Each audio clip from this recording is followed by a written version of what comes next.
Well, hello! Welcome back to my channel. Shoshana here to talk about some friggin' books. But first, I did a thing. I chopped my hair. Well, I didn't chop it. Elle's mom actually chopped it for me, and I love it. I can't stop touching it. She just did it today, actually.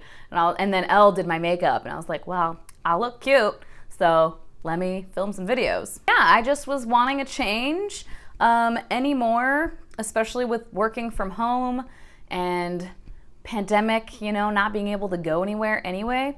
I literally was never doing my hair, and most of the time I don't even leave it down. I had like this longish hair that I almost always just had up in like a crappy, not a cute bun. Like when I put my hair up in a bun, it was not like a cute messy bun. It was just like, oh, you like kind of just rolled out of bed like that. That's what it looked like. So I just kind of was like, why not? Why not change it? Now is as good a time as any. And I was like, if I hate it, then it'll grow back out. But I don't hate it. I love it, and it feels, oh my God, it feels so good. It's so fun. I love it. Let's jump into this recent wrap-up. I have 4 books to talk about today and 1 DNF that, you know, I won't talk about too much because this DNF, I barely read anything of it. The first book is one that I actually completed in June, one of 2 books that I read in June. And the first one here is White Fragility by DiAngelo. The subtitle is Why It's So Hard for White People to Talk About Racism. And this I picked, I mean, I've seen this book before and it was on my like general nonfiction TBR. But I picked it up specifically for the Blackout Buddy Read. But yeah, this was one of the books and the other one was White Rage, which I have now. Yes, I have White Rage. I just haven't gotten to that one yet because I picked up a different nonfiction book before that one because I didn't have that one yet. At any rate, whatever, this book. This book, I will say, there has been some discourse surrounding this book. Basically, people saying, I mean, people feel different ways about it, right? It's a white woman that wrote this book. And there have been things, criticisms of her, like trying to be like, I came up with the term, like I coined the term white fragility, and whether or not that's true, I don't personally know, but some people are like, that's not true. I don't know the details of that. I've just seen that discourse. And then also that she has been a bit hypocritical. She was on, I think, a British television show, like a morning show or news show. And something happened. I saw the clip, but now I can't remember the exact like conversation that was happening. But a white person, I think it was a man, started to say something that was like problematic and racist. And there was a black woman on the panel as well, and she jumped in and was like, what were you about to say? Excuse me? And DiAngelo was sitting there and didn't say anything. So this whole book is basically like calling out white people on their white fragility and their racist behavior. And so people are like, what the hell? You're a hypocrite because you didn't say anything.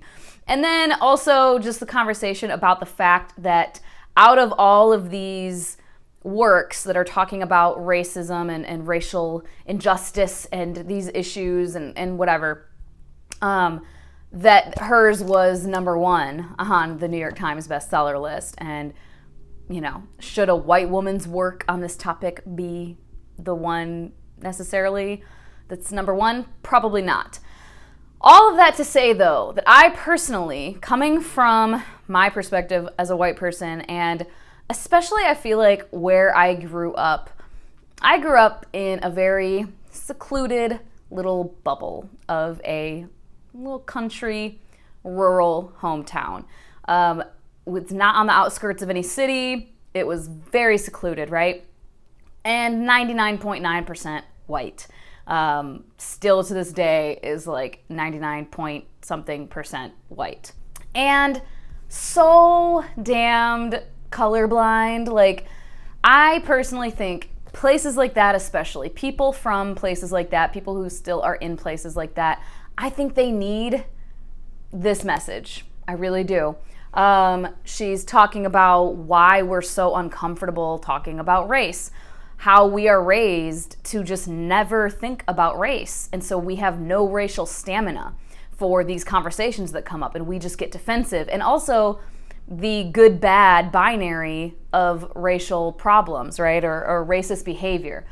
If you are ever implied to be doing anything or saying anything racist, it's like you're saying I'm the devil. And her argument is basically we need to get out of that thought process and realize that we are all socially raised, basically. It's a social construct. Like, we are born into it.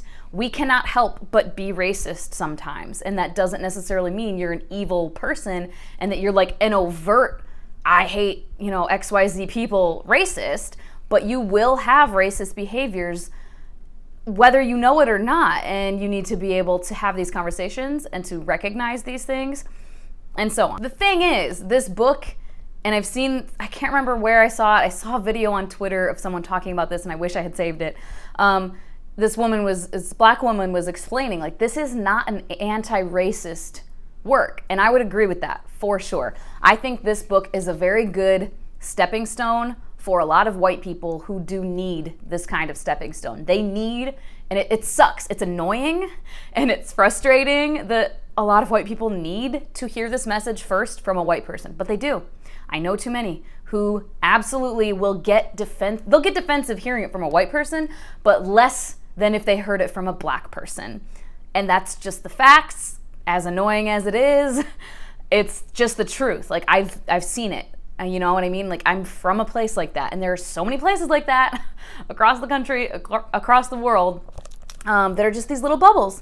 And people are like, I don't see race, so I'm not racist. And they just don't get it. And I didn't get it either. You know what I mean? Like, I grew up there, and I was never an overt racist person ever. I never ever thought anything like that about anybody, but I didn't realize for a long time these prejudices that were just built in to where I grew up and the environment I grew up in.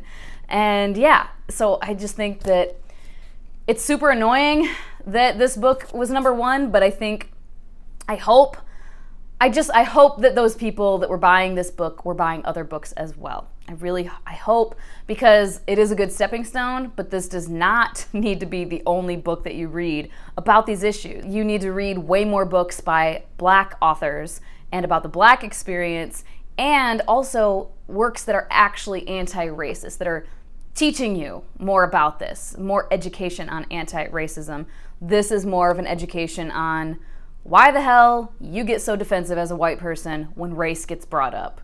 Here you go. This is why. So I enjoyed it. I'm glad that I read it. I totally understand too. This is a book, by the way, that is not for Black people.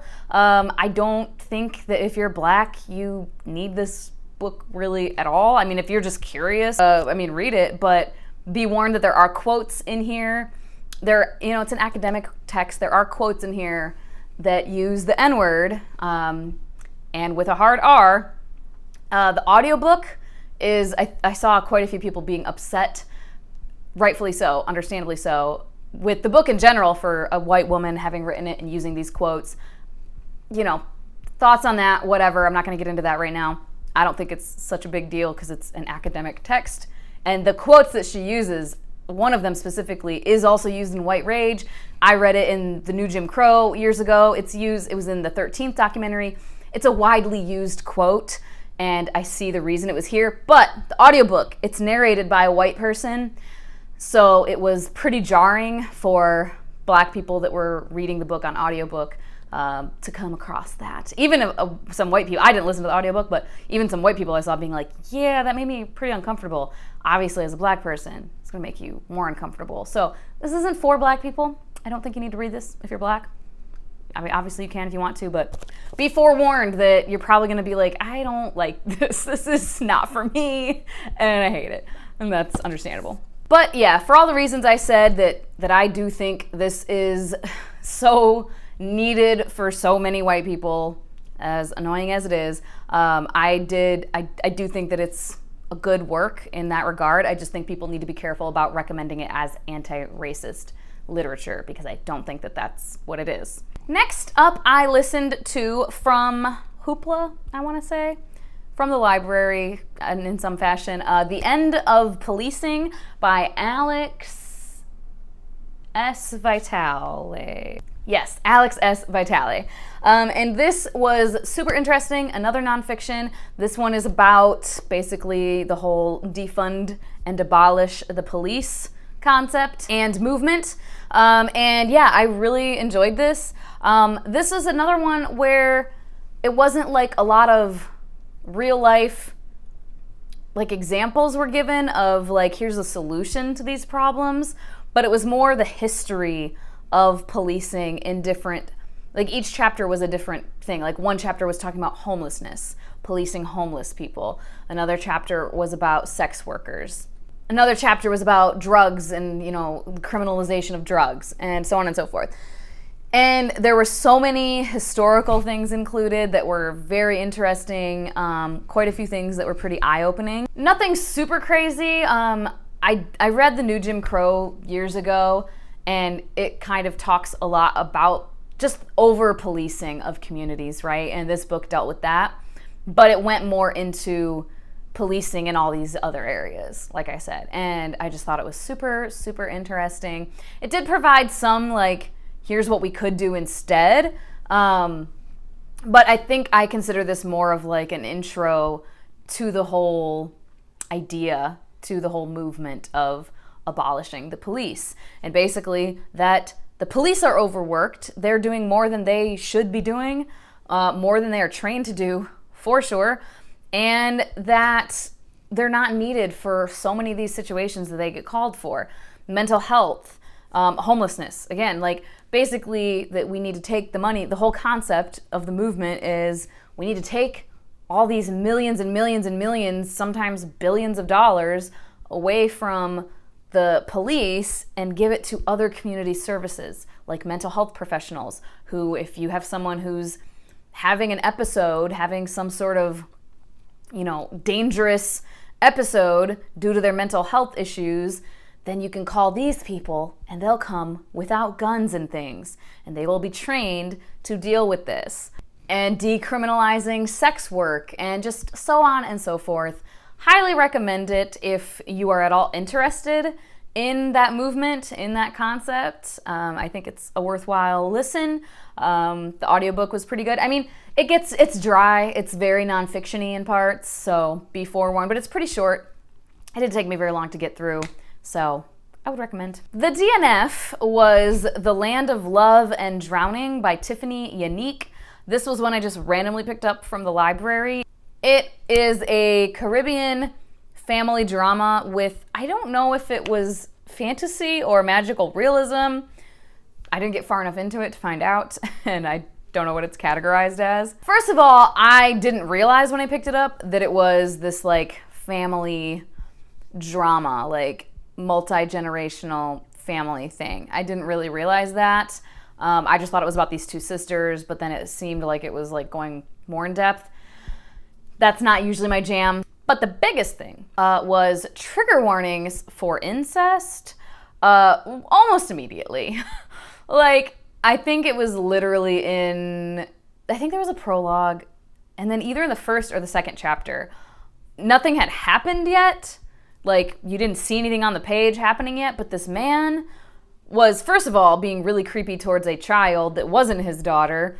But then, like, while he was thinking creepy thoughts about this child, he started thinking about his daughter, and I was just like, wait a minute? What's happening here? And I read, like, maybe 15 pages further, and I just was like, more weird shit, more weird thoughts were happening in his head.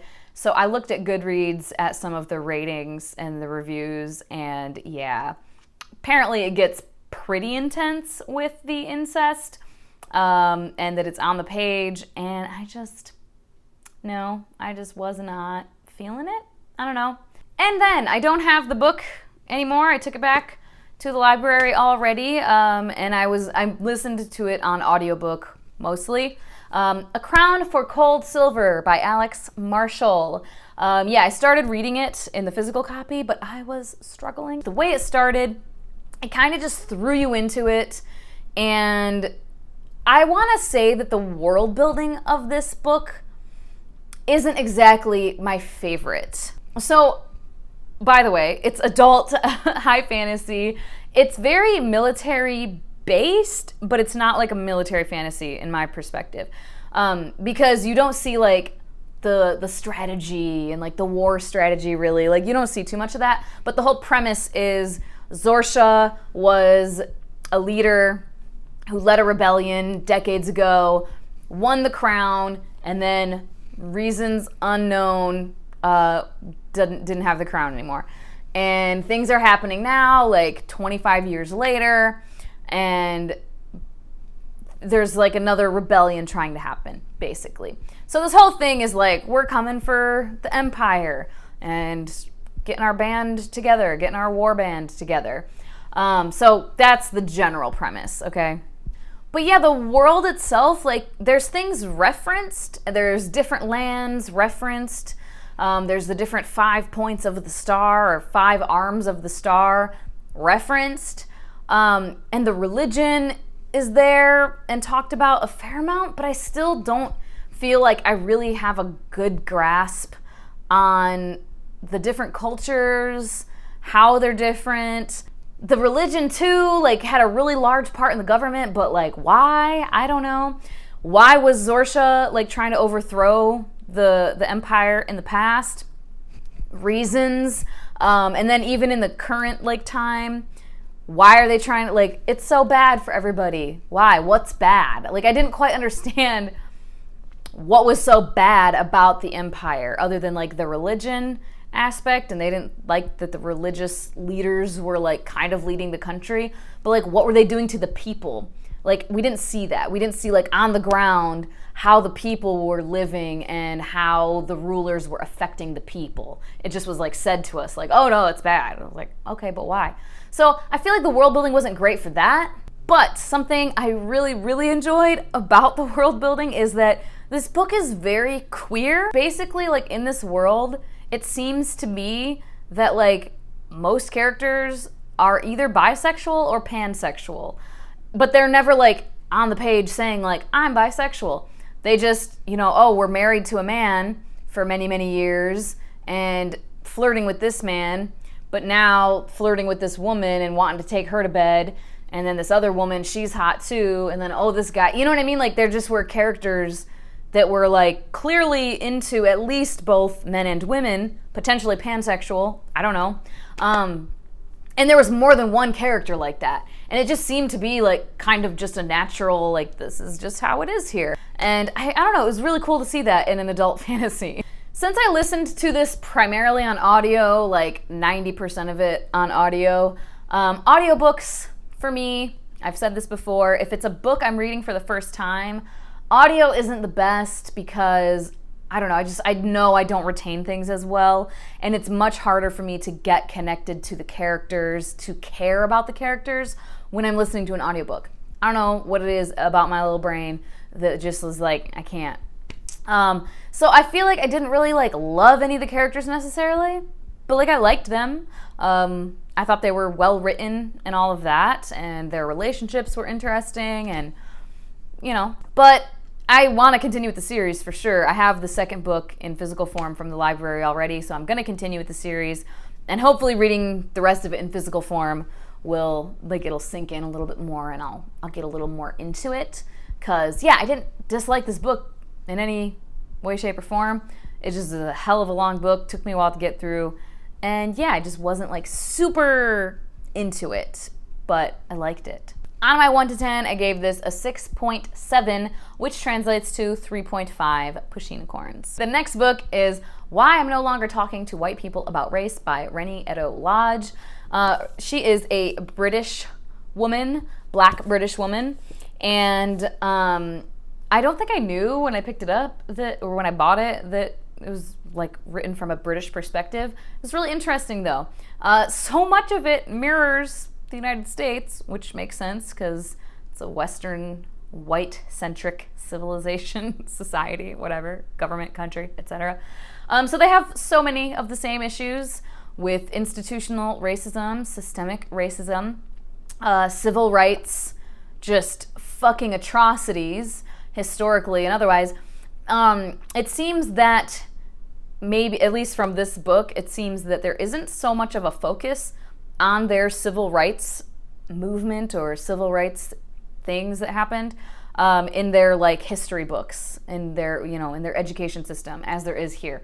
Now, even here in the United States, we know our history books are, you know, they're edited, they are catered to a specific audience, and leave a lot of things out, get a lot of things wrong, or just, you know, leaving very, what am I trying to say? Intentional things out, rewriting the story in a more positive light for certain historical figures. Columbus being a prime example of this. We grew up, you know, thinking Christopher Columbus was so great, and then like you get older and learn some more shit, and you're like, holy shit, he was literally the fucking worst. And they have a lot of that here as well, in the UK, but it definitely seemed like, at least from her perspective, that their education system fails them even more in this regard. And she talks about various things, white feminism, etc., etc.